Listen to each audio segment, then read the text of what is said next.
हर इंसान की जिंदगी में एक मकसद होता है,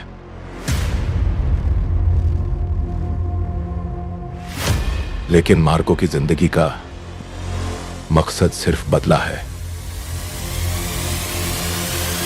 लेकिन अब मार्को की जंग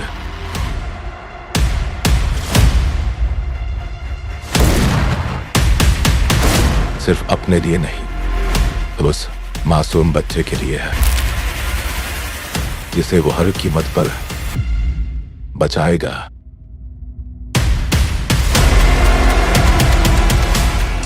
जिसने उस बच्चे को किडनैप किया।